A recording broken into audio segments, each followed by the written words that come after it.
الله أكبر لا إله إلا الله الله أكبر الله أكبر ولله الحمد الله أكبر الله أكبر الله أكبر لا إله إلا الله الله أكبر الله أكبر ولله الحمد. السلام علیکم ورحمۃ اللہ وبرکاتہ. نحمده ونصلی علی رسولہ الکریم. اما بعد فاعوذ باللہ من الشیطان الرجیم. بسم اللہ الرحمن الرحیم. رب اشرح لی صدری ویسر لی امری واحلل عقدۃ من لسانی یفقهوا قولی. لو أنزلنا هذا القرآن على جبل لرأيته خاشعا متصدعا من خشية الله وتلك الأمثال نضربها للناس لعلهم يتفكرون. امثال القرآن پروگرام کے سلسلے میں آج ہم غیر اللہ یعنی اللہ کے سوا دوسروں کو سرپرست بنانے والوں کی مثال کے بارے میں پڑھیں گے. یہ مثال سورۃ العنکبوت کی آیت نمبر 41 میں بیان ہوئی ہے. ارشاد باری تعالیٰ ہے: مثل الذين اتخذوا من دون الله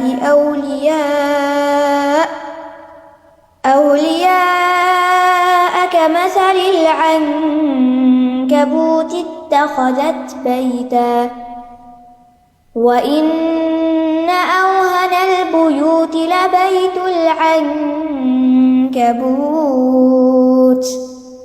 لو كانوا يعلمون إن الله يعلم ما يدعون من دونه من شيء وهو العزيز الحكيم. وتلك الأمثال نضربها للناس وما يعقلها إلا العالمون. جن لوگوں نے اللہ کے سوا کچھ کارساز بنا رکھے ہیں ان کی مثال مکڑی کی مثال کی طرح ہے جس نے ایک گھر بنا لیا، اور بے شک گھروں میں سے سب سے زیادہ کمزور گھر مکڑی کا گھر ہوتا ہے. کاش کہ وہ علم رکھتے ہوتے. بے شک اللہ ہر چیز کو جانتا ہے. جسے بھی وہ اس کے سوا پکارتے ہیں، اور وہ زبردست یعنی بے شک اللہ ہر چیز کو جانتا ہے جسے بھی وہ اللہ کے سوا دوسروں کو پکارتے ہیں، اور وہ بہت زبردست خوب حکمت والا ہے. اور یہ مثالیں ہیں جنہیں ہم لوگوں کے لیے بیان کرتے ہیں، اور انہیں صرف علم رکھنے والے ہی سمجھ سکتے ہیں. اس مثال کا سیاق و سباق کچھ یوں ہے کہ اللہ سبحانہ تعالیٰ نے سورۃ العنکبوت میں مختلف انبیاء کی قوموں کا ذکر کیا اور ان کے شرک کا، کہ جنہوں نے اللہ کے سوا دوسروں کو اپنا سہارا بنا رکھا تھا، اپنا معبود بنا رکھا تھا. نوح علیہ السلام کا ذکر ہے کہ وہ اپنی قوم میں 950 سال تک رہے. پھر اللہ تعالیٰ نے ابراہیم علیہ السلام کا واقعہ بیان کیا. پھر لوط علیہ السلام اور ان کی قوم کا واقعہ بیان ہوا. من مدین والوں کے بارے میں بات ہوئی. پھر اللہ تعالیٰ نے قارون، فرعون اور حامان کا ذکر کیا. تو یہ تمام کی تمام اقوام اور افراد اور ان کے اقوام جو تھیں یہ اللہ کے ساتھ شرک کرنے میں ایک جیسے تھے. اگرچہ ان کی کچھ اور خصوصیات مختلف بھی تھی، لیکن ان سب کے اندر کامن چیز جو تھی وہ شرک تھی، بتوں کی عبادت تھی، غیر اللہ کے ساتھ دلی وابستگی تھی. لیکن پھر انجام ان کا کیا ہوا؟ ان میں سے کسی کے بھی سہارے کام نہ آئے، ان کے معبودوں نے انہیں کچھ فائدہ نہ دیا، آخر کار ان پر اللہ کا عذاب آیا۔ اور اللہ سبحانہ تعالیٰ نے ان کے اس عمل کو ایک مثال کے ساتھ بیان کیا کہ جن اقوام نے، جن افراد نے غیر اللہ کے ساتھ اپنا تعلق وابستہ کیا، غیر اللہ کے ساتھ اپنا تعلق جوڑا، ان سے نفع کے حصول یا نقصان کے ختم کرنے کی توقع رکھی، تو یہ مثال ان پر منطبق ہوتی ہے، ماضی کے لوگوں کے لیے بھی اور حال اور مستقبل کے لوگوں کے لیے جو یہ طرز عمل اختیار کریں کہ اللہ کے سوا دوسروں کو اپنا سہارا سمجھے۔ تو ارشاد ہے مثل الذین اتخذوا من دون اللہ اولیاء، مثل مثال یعنی وصف، حالت، الذین ان لوگوں کی، کون لوگ؟ جو بتوں کو اپنا معبود بنا لیتے ہیں، اتخذوا جنہوں نے بنا رکھا ہے، من دون اللہ اللہ کے سوا، اولیاء اولیاء کو، مددگار، اولیاء ولی کی جمع ہے، ولی کہتے ہیں محبت کرنے والے دوست اور مددگار کو۔ مددگار کے لیے لفظ ناصر بھی استعمال ہوتا ہے، نصیر بھی ہوتا ہے۔ نصیر وہ ہوتا ہے جو ظلم و زیادتی کے وقت مدد کو پہنچے، اسی طرح ناصر کوئی بھی مددگار ہو سکتا ہے، لیکن ولی ایسا مددگار ہوتا ہے جو اخلاص اور محبت کے ساتھ مدد کرتا ہو۔ اس لحاظ سے یہ لفظ ناصر اور نصیر سے زیادہ جامع ہے کہ وہ لوگ جنہوں نے اللہ کے سوا دوسروں کو اپنی محبتوں کا مرکز بنا رکھا ہے اور وہ سمجھتے ہیں کہ وہ مشکل میں ان کے کام آئیں گے، تو ان کا حال کیا ہے؟ کمثل العنکبوت، مانند مثال عنکبوت کے، مکڑی کے۔ مکڑی، اسپائڈر، ایک معروف کیڑا ہے جو اپنے ویب کے لیے بہت مشہور ہے، یعنی اپنا جال بننے میں بہت مشہور ہے، اسی لیے اسپائڈرز ویب جو ہے جانا پہچانا ہے۔ لیکن ہم سب اسپائڈر ویب کبھی دیکھتے بھی ہیں اور کبھی اس کی تصویریں بھی دیکھتے ہیں کہ وہ دیکھنے میں بھی بہت باریک اور بہت نازک اور کمزور ہوتا ہے، اور حقیقت میں بھی واقعی وہ کمزور ہوتا ہے، اور وہ ویب جو ہے کسی کام نہیں آتا۔ تو عنکبوت کا لفظ جو ہے یہ واحد، جمع، مذکر، مؤنث سب کے لیے بولا جاتا ہے، لیکن اس کا زیادہ تر استعمال مؤنث مکڑی پر ہوتا ہے، یعنی جب عنکبوت بولا جاتا ہے تو مکڑی، جیسے اردو میں بھی مکڑی کا لفظ جو ہے یہ مؤنث ہے، اس کے برعکس مکڑا کہتے ہیں۔ اور عنکبوت میں جو واو اور تا ہے یہ زائد ہیں، جیسے طاغوت کے لفظ میں۔ تو عنکبوت کیا ہے؟ عنکبوت کی مثال اتخذت بیتا، جس نے بنایا ایک گھر۔ اتخذت باب افتعال سے ہے، اتخاذ یعنی محنت کر کے ایک چیز بنائی، اور کیا بنائی؟ بیتن۔ بیت کا لفظ جو ہے یہ بات یبیت بیت سے ہے، جس کا مطلب ہوتا ہے وہ جگہ جہاں انسان رات گزارتا ہے۔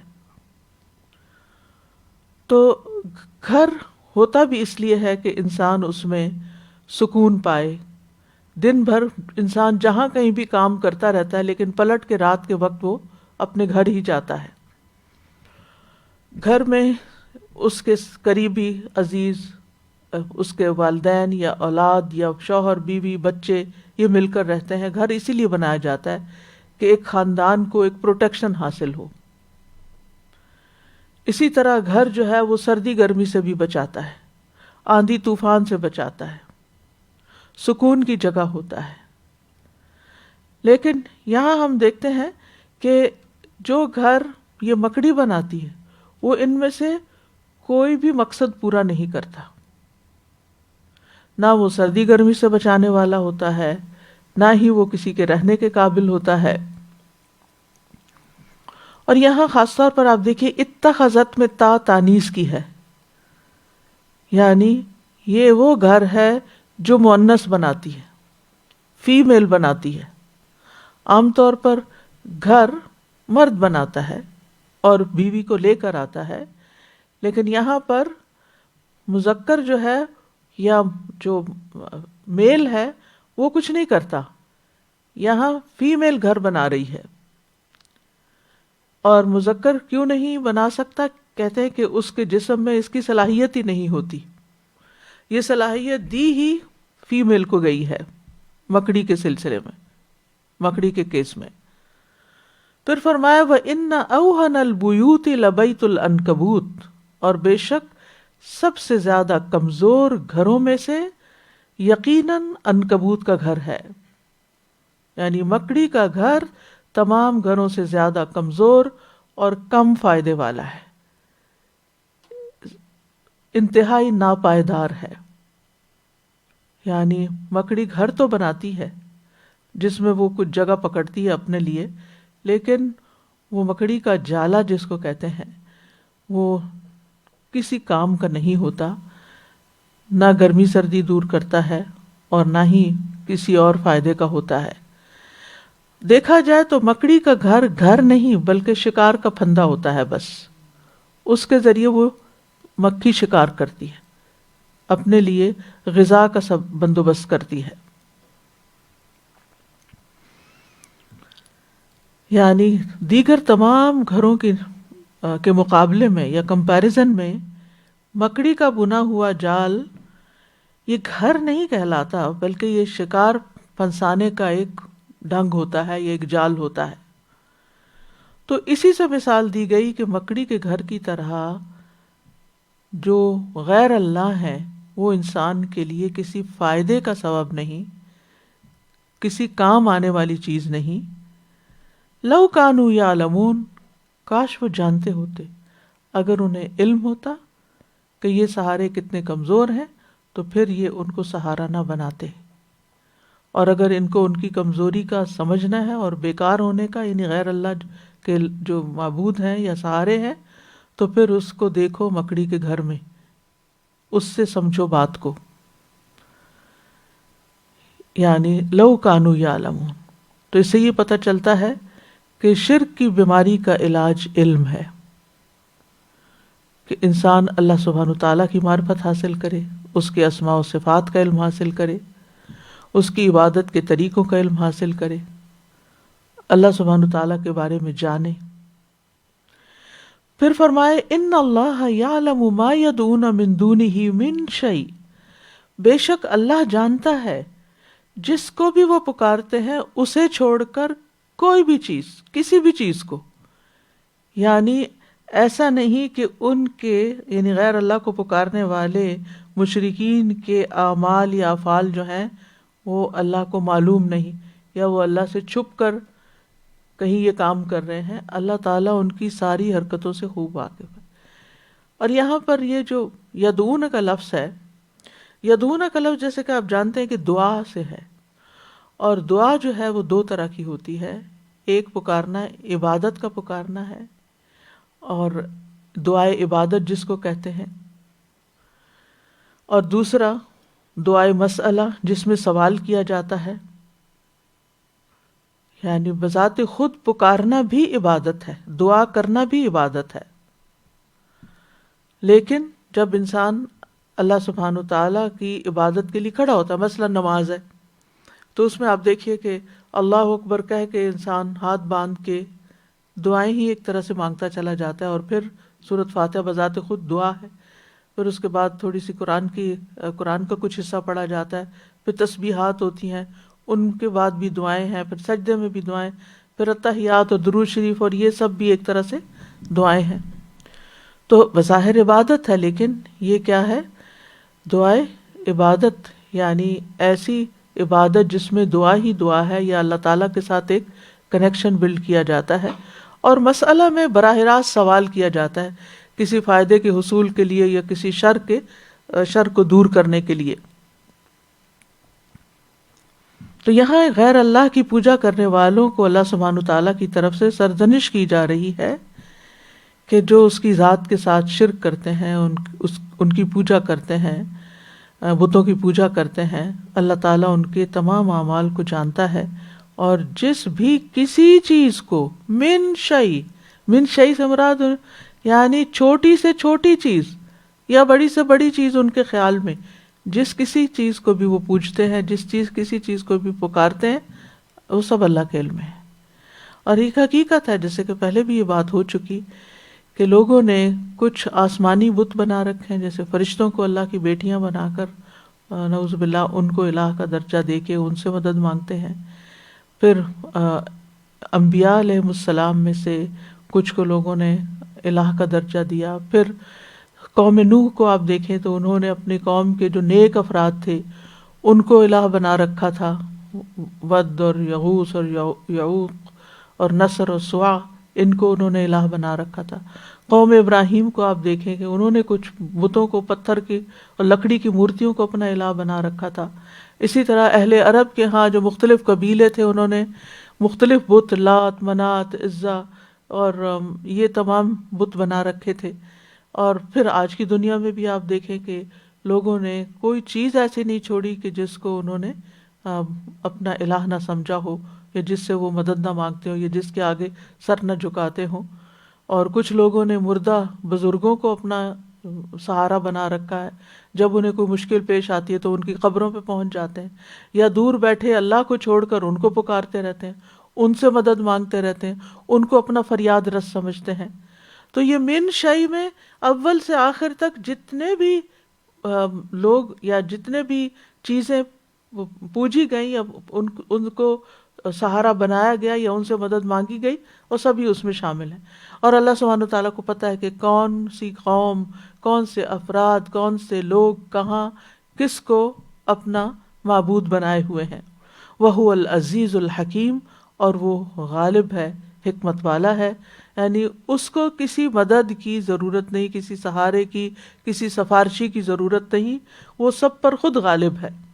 اور وہ کمال حکمت والا ہے کہ جو فیصلہ کرتا ہے نہایت حکمت پر مبنی کرتا ہے، اس کو کسی کے مشورے کی بھی ضرورت نہیں ہوتی، اسے اپنے فیصلوں میں اور اپنے مشوروں میں کسی کو شامل کرنے کی بھی ضرورت نہیں ہوتی۔ وَتِلْكَ الْأَمْثَالُ نَضْرِبُهَا لِلنَّاسِ، اور یہ مثالیں ہم لوگوں کے لیے بیان کرتے ہیں، یعنی مکڑی کی مثال ہو یا مکھی کی مثال ہو یا راکھ کی مثال ہو یا سراب کی مثال ہو، کسی بھی چیز کی، یہ ہم لوگوں کے لیے بیان کرتے ہیں تاکہ وہ بات کو سمجھیں۔ وَتِلْكَ الْأَمْثَالُ، یعنی ایک نہیں، دو نہیں، بے شمار مثالیں ہیں جو لوگوں کے فائدے کے لیے، تعلیم کے لیے قرآن مجید میں بیان کی گئی ہیں۔ اور نہ صرف یہ کہ قرآن مجید میں، بلکہ حدیث رسول صلی اللہ علیہ وسلم میں بھی بہت سی مثالوں کے ذریعے بات کو سمجھایا گیا ہے، کیونکہ ان کے ذریعے بہت سی ایسی چیزیں جو انسان جن کو صرف امیجن کرتا ہے ان کو محسوس کر سکتا ہے اور بات زیادہ بہتر طور پر واضح ہو جاتی ہے۔ وَمَا يَعْقِلُهَا إِلَّا الْعَالِمُونَ، اور نہیں سمجھتے ان کو مگر علم والے ہی۔ یعقلو کا لفظ جو ہے عقل سے ہے۔ عقل اس قوت کو کہتے ہیں جو قبول علم کے لیے تیار رہتی ہے، یعنی اس کو سمیٹنے کے لیے۔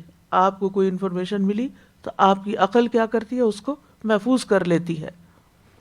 یعنی وہ علم جو اس قوت کے ذریعے حاصل کیا جاتا ہے اس کو بھی عقل کہہ دیتے ہیں۔ یعنی وہ علم، یعنی نہیں، وہ علم، یعنی اول تو عقل کیا ہے؟ وہ قوت جو علم کو قبول کرتی ہے، اور وہ علم جو اس قوت کے ذریعے حاصل کیا جاتا ہے اس کو بھی عقل کہا جاتا ہے۔ یعنی وما یعقلها کا مطلب کیا ہوا کہ اس میں غور و فکر کے بعد وہی لوگ بات سمجھتے ہیں جو اپنے دل میں عقل کے ساتھ اس کی تطبیق کرتے ہیں، اس کو امپلیمنٹ کرتے ہیں۔ اور وہ کون ہوتے ہیں؟ الا العالمون، جو حقیقی علم والے ہیں، جن کا علم ان کے دل کی گہرائیوں میں جاگزی ہے۔ اسی لیے ہم دیکھتے ہیں کہ سلف صالحین کو اگر قرآنی مثال سمجھ نہ آتی تو وہ اس پر روتے تھے۔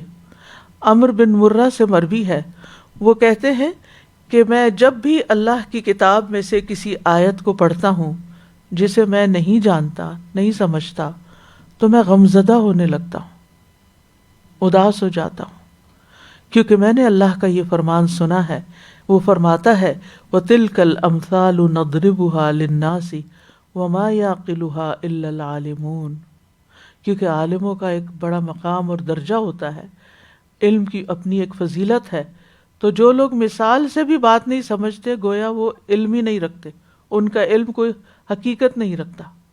تو اس لیے وہ اس بات پر روتے تھے کہ کیا ہم پھر اس کیٹیگری میں ہی نہیں آتے اگر ہمیں یہ بات سمجھ نہیں آتی. اس کے برعکس جو لوگ قرآنی مثالوں کو سمجھتے ہیں، ایک طرح سے یہاں ان کی مدح کی گئی ہے کہ ان میں تدبر کرنے، ان کو سمجھنے کی ضرورت ہے اور اس کی ترغیب پائی جاتی ہے. اور جو اس میں جو ان مثالوں کو سمجھتا ہے، سمجھنے کی کوشش کرتا ہے، اس کی تعریف کی گئی ہے کہ وہ دراصل اہل علم میں شمار ہوتا ہے.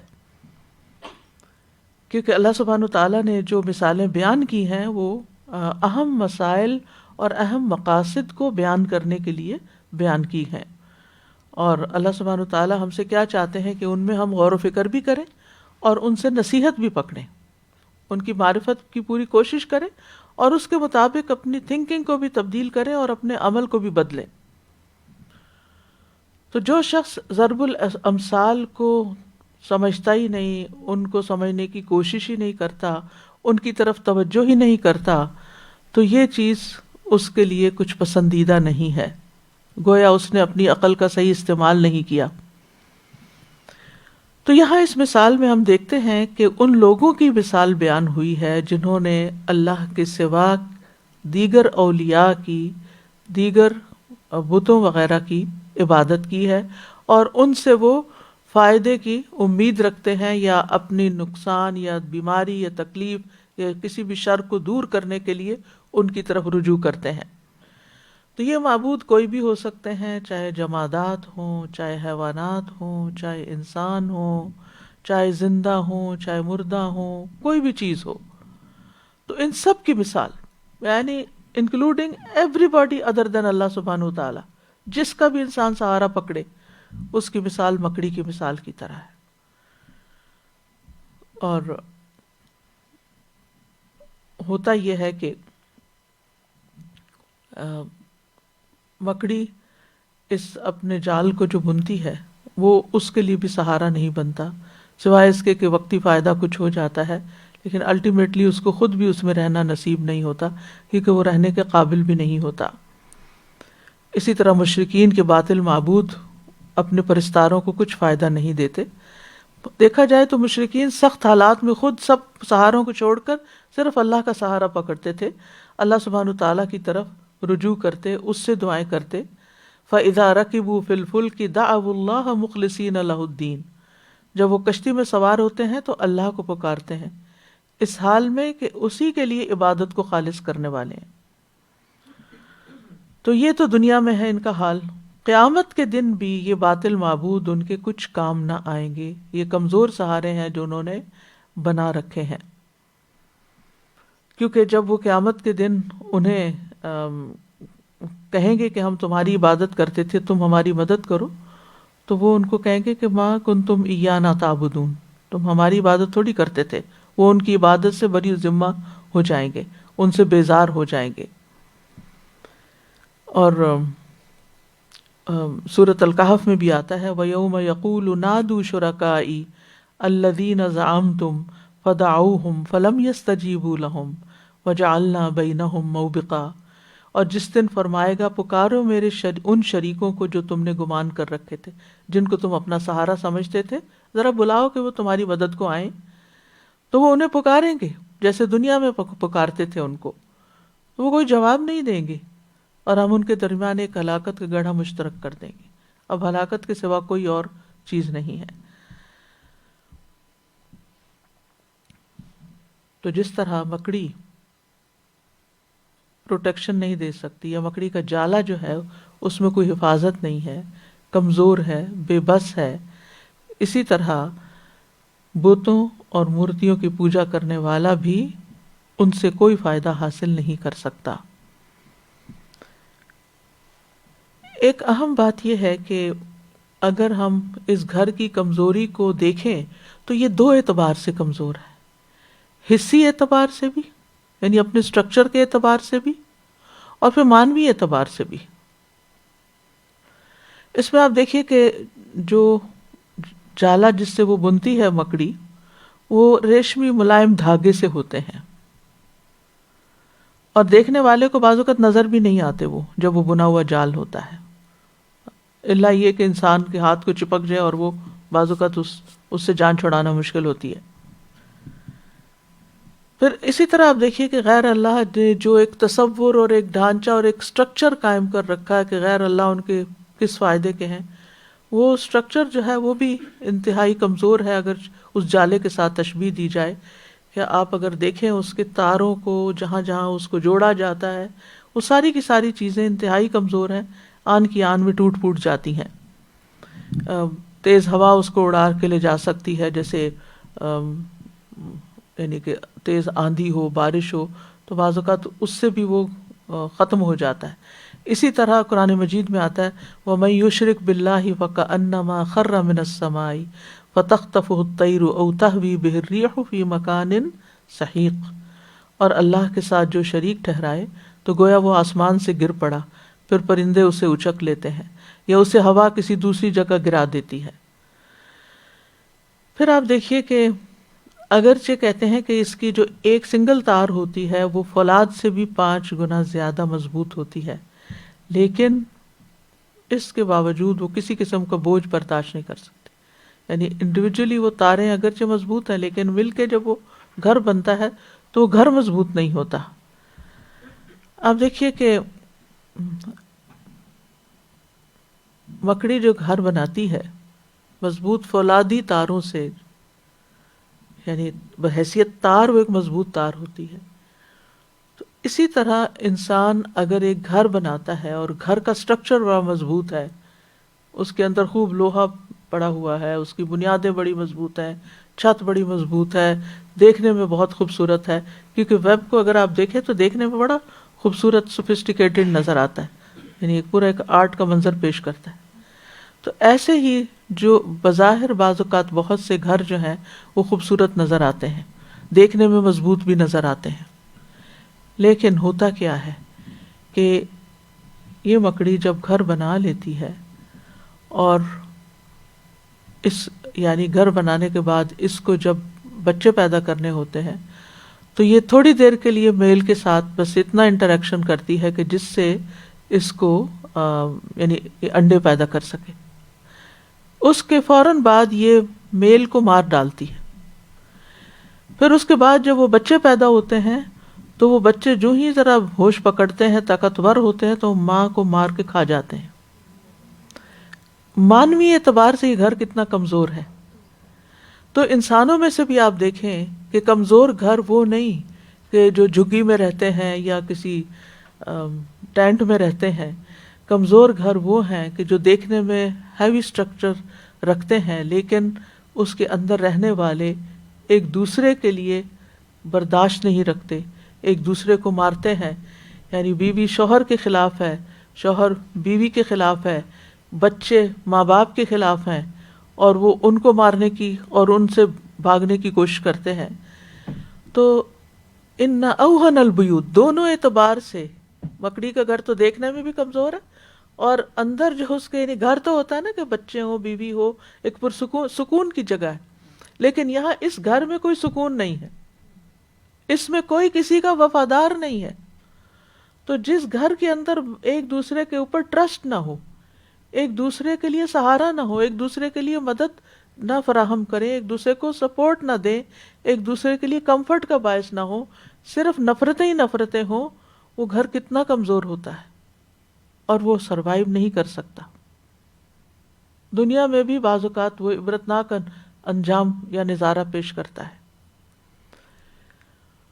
اور اگر ہم مکڑی کو بذات خود مکڑی کو دیکھیں، یعنی اس کی اپنی جو ساخت ہے یا اس کی جو بذات خود وہ اس کا جو وجود ہے، تو کہتے ہیں کہ مکڑی جو ہے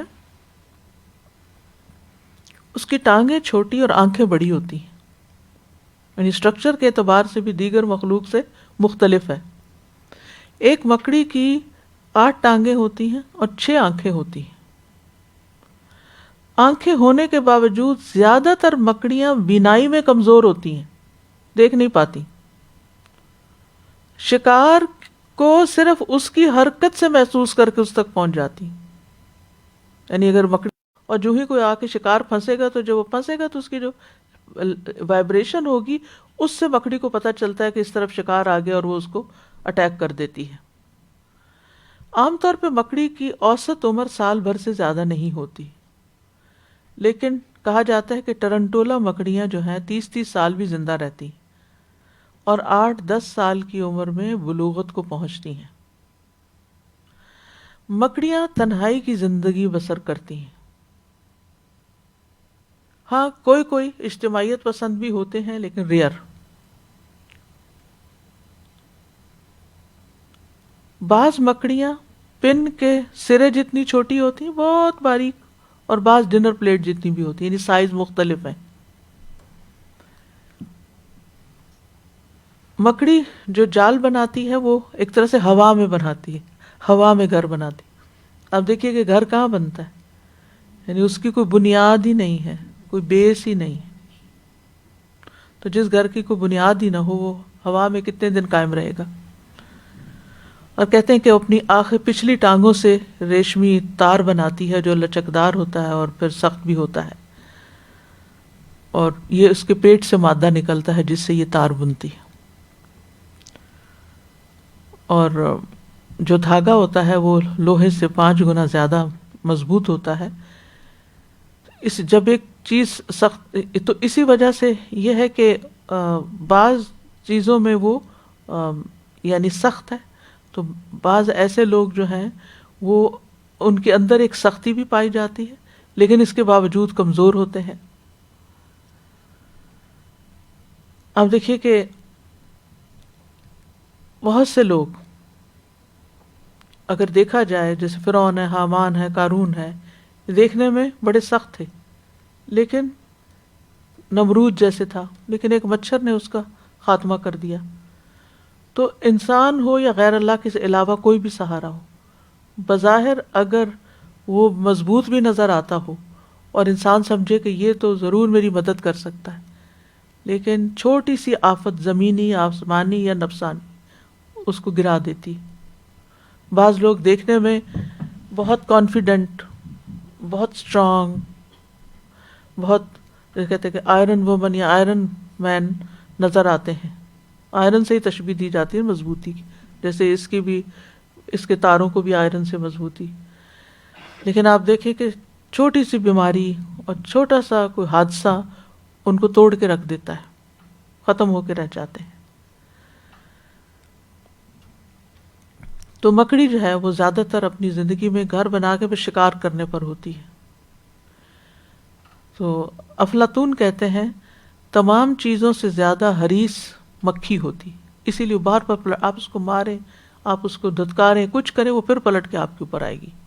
تو اس سے ظاہر ہوتا ہے کہ سب سے لالچی ہے اور اس کو عزت بیزتی کی کوئی پرواہ نہیں، وہ پلٹ پلٹ کے آتی ہے. اور پھر یہ کہتے ہیں کہ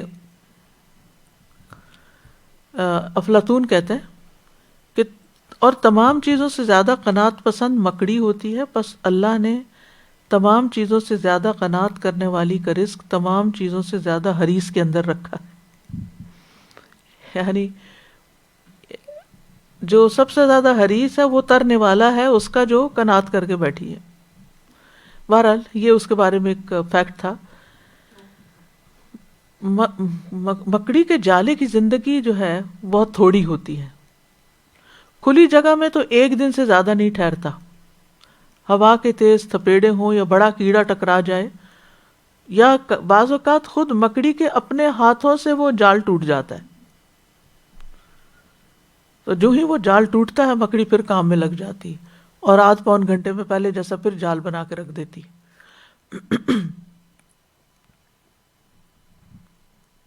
اور پھر آپ دیکھیے کہ مکڑی جالا صرف اپنا پیٹ بھرنے کے لیے بنتی ہے کہ شکار پھانسے، یعنی اس لیے نہیں کہ وہاں اس کے بچے رہیں.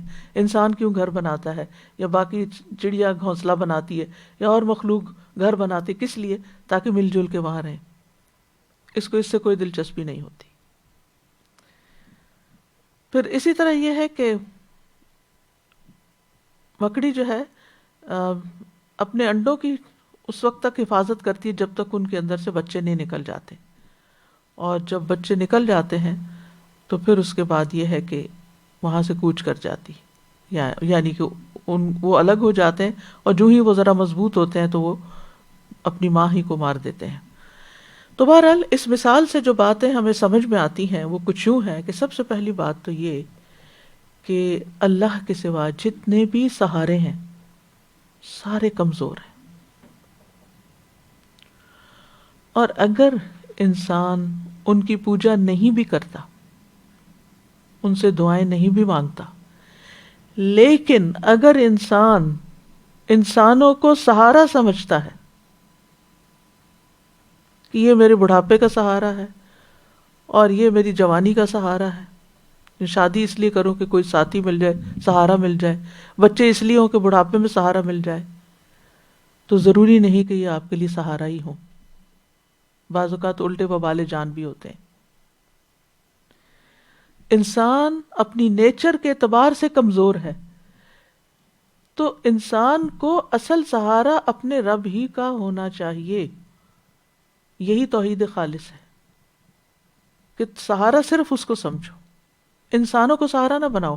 کیوں؟ اس لیے کہ وَخُلِقَ الْإِنسَانُ ضَعِيفًا، انسان کمزور پیدا کیا گیا ہے، وہ تو اپنی مدد آپ بھی نہیں کر سکتا، کہاں یہ کہ وہ دوسرے کی ہر ضرورت پوری کر سکے۔ جن انسانوں کو ہم بہت اسٹرانگ سمجھتے ہیں، جن کو ہم بڑا مضبوط سمجھتے ہیں، بعض اوقات چھوٹی سی بری خبر ان کے لیے ہارٹ اٹیک کا سبب بن جاتی ہے۔ فقر، محتاجگی، بیماری، ایک سٹروک ہوتا ہے تو آپ دیکھیں بعض اوقات لوگ اتنے صحت مند زندگی بسر کر رہے ہوتے ہیں، کہتے ہیں ان کو کبھی کوئی بیماری ہوئی نہیں، لیکن اچانک کوئی ایسی بلا آتی ہے کہ وہ ان کو بٹھا دیتی ہے، کمزور کر دیتی ہے۔ تو انسان فزیکلی بھی اگرچہ اسٹرانگ نظر آئے لیکن حقیقت میں کمزور ہے، ایموشنلی بھی اسٹرانگ نظر آئے، شو کرے، لیکن اندر سے کمزور ہے۔ بہت سے لوگ جو دوسروں کے سامنے بہادر بنتے ہیں تنہائی میں روتے ہیں۔ تو یہ انسان کو اپنی بساط بھی دیکھنی چاہیے، اپنی حقیقت کو بھی سمجھنا چاہیے، ہم بھی کمزور اور جن کا سہارا لے رہے ہیں وہ بھی کمزور۔ ضعف الطالب والمطلوب، اور کمزور جو ہوتا ہے نا وہ ہمیشہ سہارے کی تلاش میں ہوتا ہے، کبھی ایک چیز کو سہارا بناتا، کبھی دوسرا ہے۔ وہ کیوں؟ کیا چاہتا ہے؟ کوئی ہو جس پہ وہ ٹرسٹ کر سکے، بھروسہ کرے، جس کو وہ اپنے دل کا حال سنا سکے، کوئی ہو جو اس سے پروٹیکشن دے، اس کی حفاظت کرے، اس کو تکلیفوں سے میں بچائے، کوئی ہو جو اس کو ڈیفینڈ کرے جب اس کے خلاف بہت کچھ کہا جا رہا ہو، کوئی ہو جو ضرورت کے وقت اس کے کام آئے، کہ اگر اس کو کوئی بھوک لگی ہے یا ضرورت ہے تو وہ کسی سے کچھ مانگ سکے، کوئی ہو جو اس کو پروٹیکشن دے، کوئی ہو جس سے وہ فریاد کر سکے، جس کو اپنے دکھ، غم، تکلیف میں پکار سکے۔ یہ انسان کے اندر کی ضرورت ہے، ہر انسان کی، چاہے کوئی بڑا ہو، چھوٹا ہو، عورت ہو، مرد ہو، سب کی ضرورت ہے یہ۔ اور یہ کمزوریاں انسان کے اندر کیوں رکھی گئیں؟ تاکہ وہ اللہ کی طرف رجوع کرے، اللہ کی عبادت کرے، اللہ کے آگے جھک جائے، اللہ کو اپنا سہارا بنا لے۔ کیونکہ جب انسان اللہ کے سامنے اپنی کمزوری رکھتا ہے، اللہ کے نبی رسول اللہ صلی اللہ علیہ وسلم سے زیادہ مضبوط انسان کون ہو سکتے ہیں، بہادر انسان کون ہو سکتے ہیں؟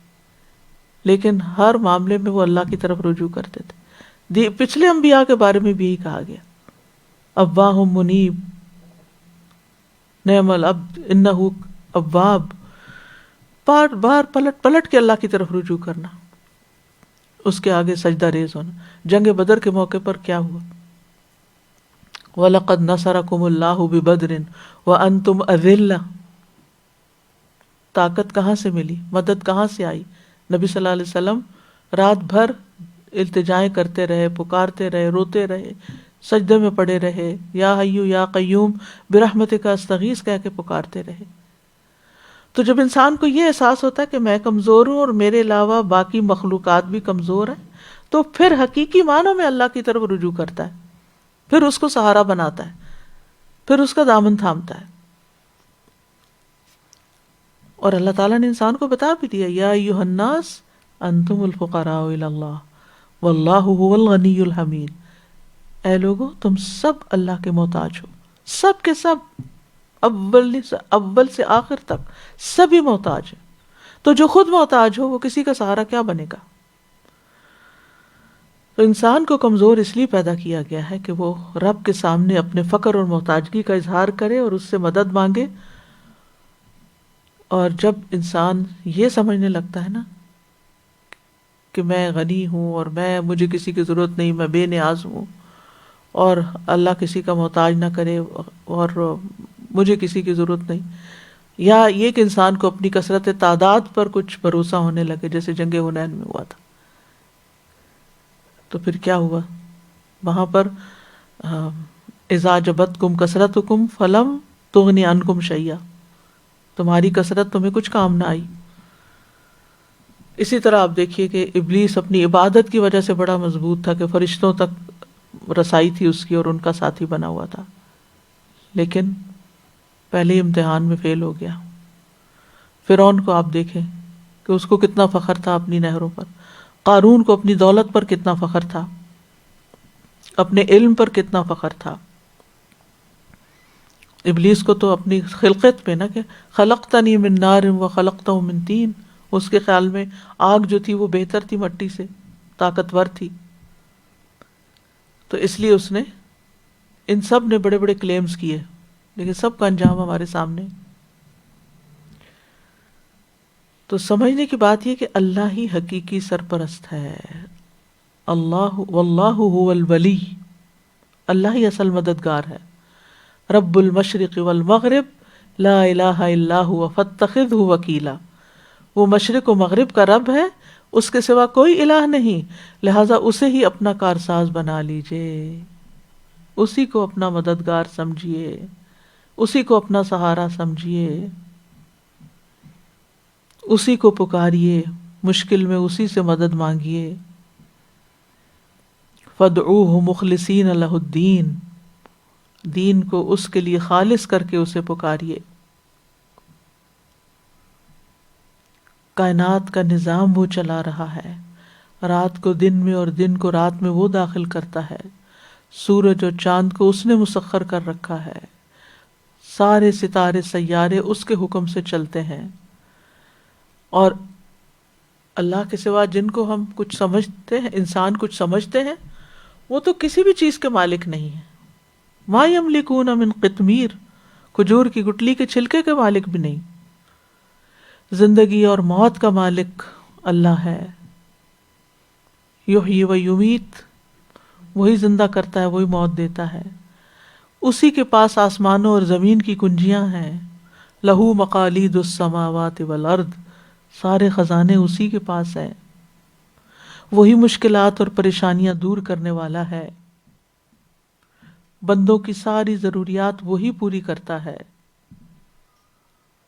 ابراہیم علیہ السلام نے کہا تھا، قال افرأیتم ما کنتم تعبدون انتم وآباؤکم الاقدمون فإنہم عدو لی الا رب العالمین الذی خلقنی فہو یہدین والذی هو یطعمنی ویسقین وإذا مرضت فهو یشفین والذی یمیتنی ثم یحیین والذی اطمع ان یغفر لی خطیئتی یوم الدین رب هب لی حکما والحقنی بالصالحین واجعل لی لسان صدق فی الآخرین واجعلنی من ورثۃ جنت النعیم.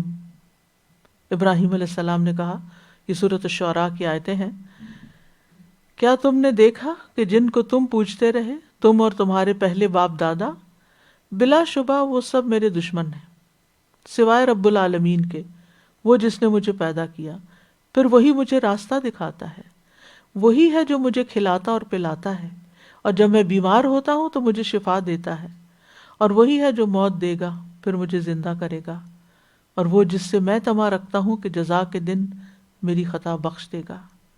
اے میرے رب، مجھے حکم عطا کر، فیصلے کی قوت عطا کر، اور مجھے نیک لوگوں کے ساتھ ملا، اور پیچھے آنے والوں میں میری سچی ناموری رکھ دے، مجھے نعمت کی جنت کے وارثوں میں سے بنا دے.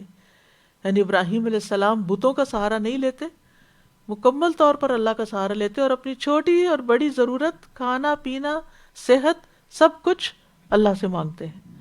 مرنے کے بعد بھی جس چیز کی ضرورت ہے وہ بھی اللہ سے مانگتے ہیں، اور جنت بھی اللہ سے مانگتے ہیں. اس لیے ہم سب کو صرف اللہ ہی کو پکارنا چاہیے. لہو دعوت الحق، اس کے لیے کوئی بھی کام مشکل نہیں، اس لیے پورے یقین سے مانگنا چاہیے.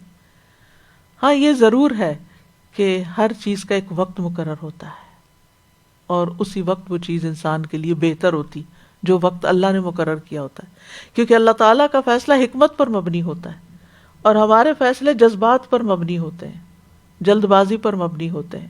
ہم چاہتے ہیں یہ چیز ابھی ہمیں مل جائے، اور اللہ سبحانہ و تعالیٰ چاہتا ہے کہ اس وقت ملے جب واقعی ہمارے لیے فائدے کی ہو. پھر یہ کہ اس میں ہم سب کے لیے، یعنی مشرکین کی بات تو ہے، اور ان کے غیر اللہ کے سوا دوسرے معبودوں کی بات بھی ہے، اور ان کا پکارنا اور شرک کرنا، یہ ساری چیزیں اپنی جگہ غلط ہیں. لیکن ایک چیز جو ایک عام مسلمان کو یا ایک مومن کو بھی اچھی طرح سمجھنی چاہیے، وہ یہ، اور اس کے بغیر توحید خالص نہیں ہوتی، مکمل نہیں ہوتی، کہ ہمیں بھروسہ اور توکل صرف اللہ پہ کرنا چاہیے. اسباب اختیار کرنے میں کوئی حرج نہیں، اس کا حکم بھی اللہ نے دیا، لیکن الٹیمیٹ توکل اور انحصار اور ڈپینڈنسی اور ریلائنس صرف اور صرف اللہ رب العالمین پر، صرف اس پر.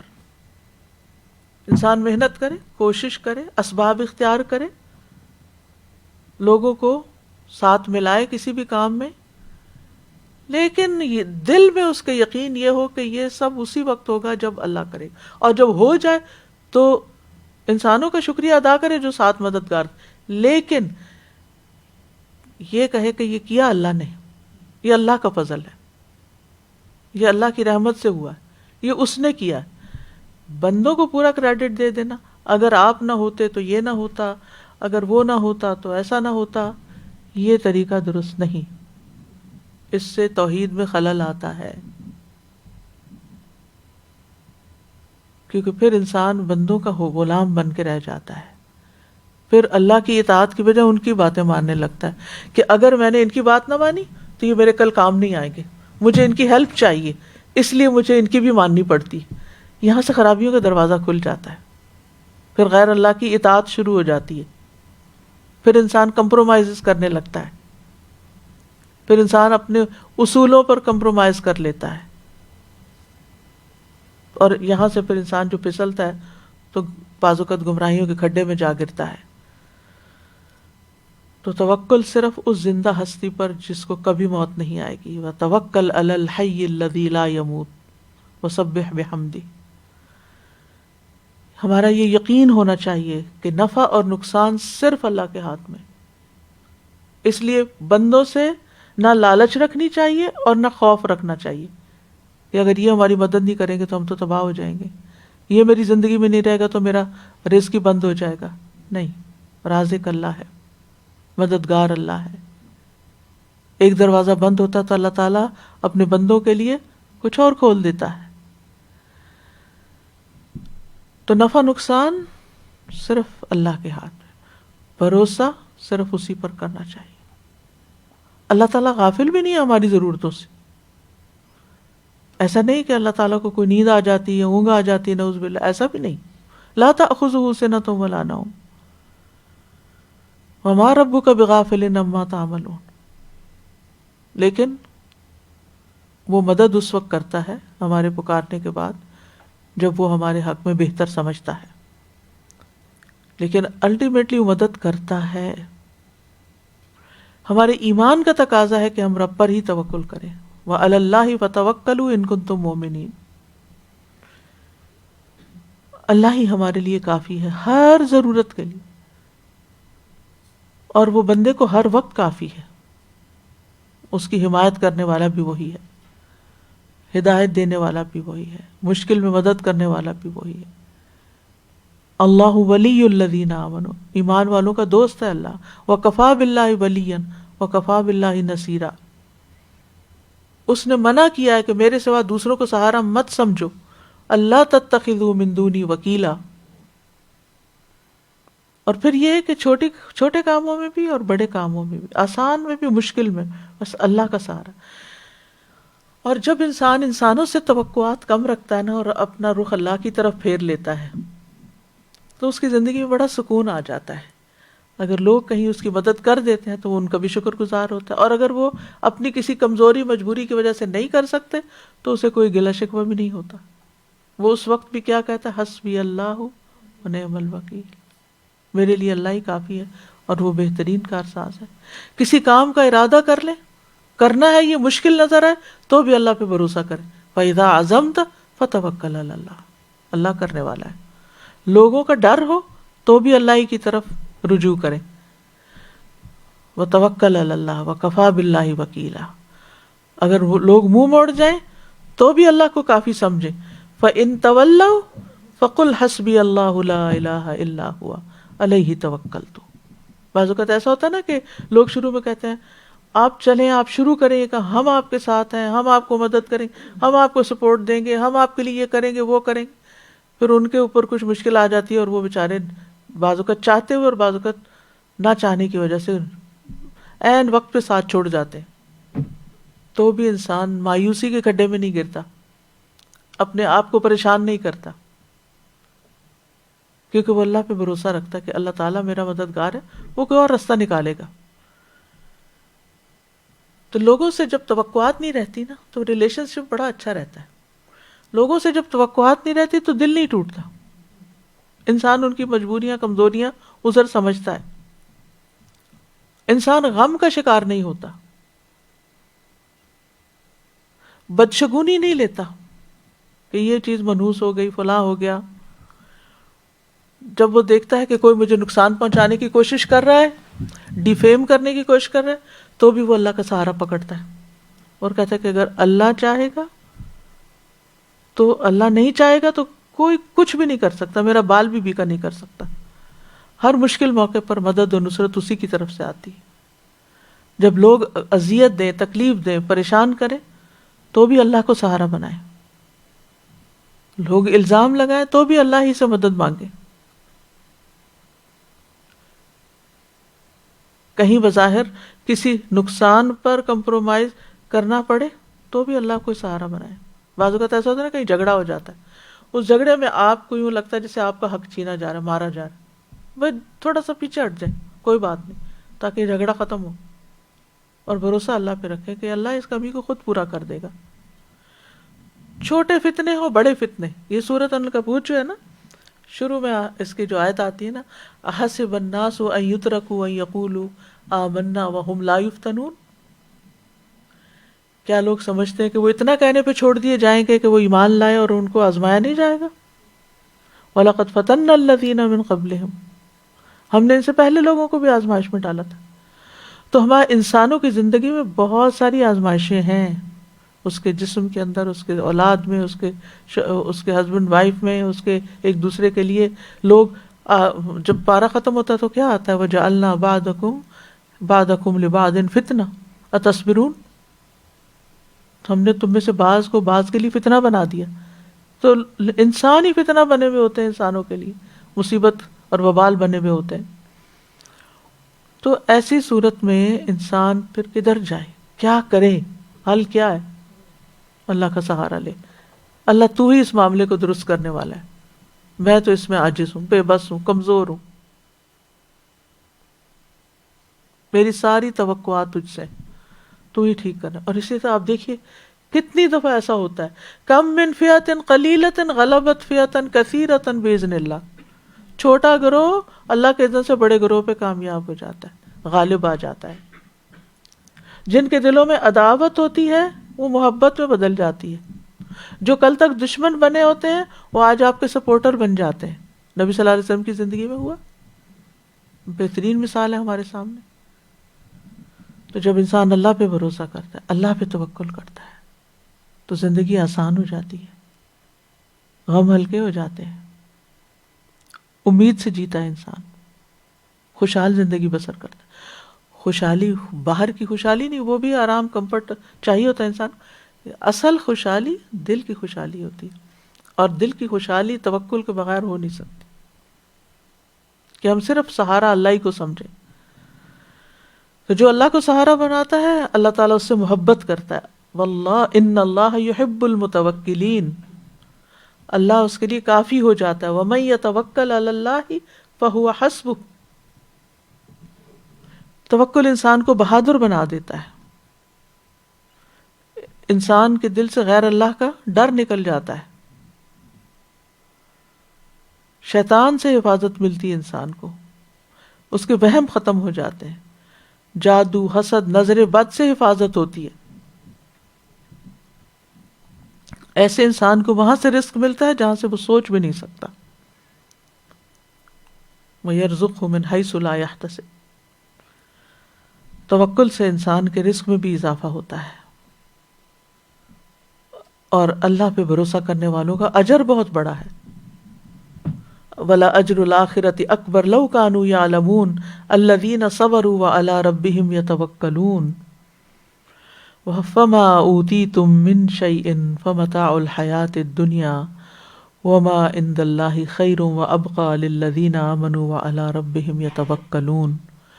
بس تمہیں جو بھی چیز دی گئی ہے وہ دنیا کی زندگی کا معمولی سامان ہے، اور جو اللہ کے پاس ہے وہ بہتر اور زیادہ باقی رہنے والا ہے ان لوگوں کے لیے جو ایمان لائے اور صرف اپنے رب پہ بھروسہ کرتے ہیں. متوکلین کے لیے جنت کی بشارت بھی ہے، اور بغیر حساب جنت میں داخلہ ہوگا.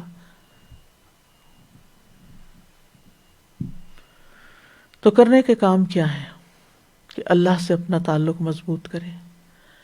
اللہ کے سوا تمام سہارے کمزور ہیں، ان کی بجائے اللہ سے تعلق جوڑیں، اللہ سے اپنی امیدیں وابستہ رکھیں. ہر مشکل پریشانی میں انسانوں سے مدد لینے سے پہلے اللہ کے آگے گڑ گڑائیں، اللہ سے دعا مانگیں، اللہ کو سہارا سمجھیں. پھر یہ کہ اللہ پر بھروسہ کریں. یہ خوشگوار زندگی کا راز ہے. اور پھر یہ کہ اللہ سے دعا کرتے رہیں کہ اللہ سبحانہ وتعالی ہمارے لیے کافی ہو جائے، اور ہمارے دل میں کسی اور کو پکارنے کا اور اس کی مدد لینے کا خیال تک نہ آئے.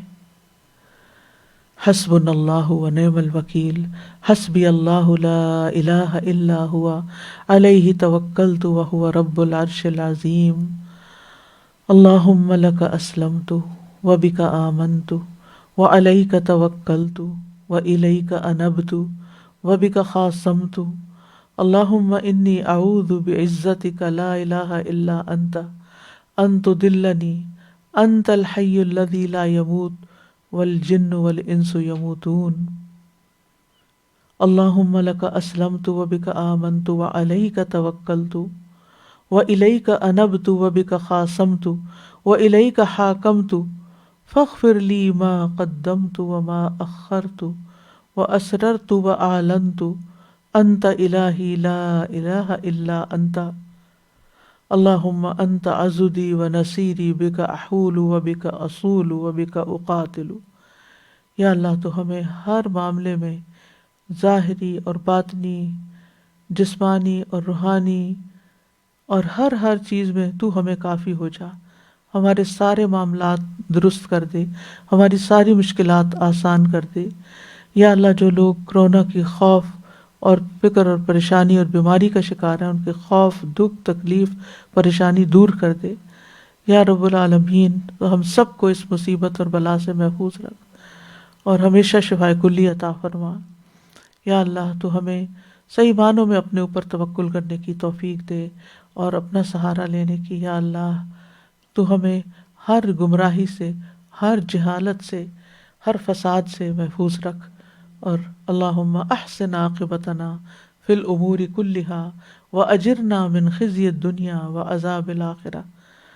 وآخر دعوانا ان الحمد للہ رب العالمین. سبحانک اللہم وبحمدک اشہد ان لا الہ الا انت استغفرک واتوب الیک. السلام علیکم ورحمۃ اللہ وبرکاتہ.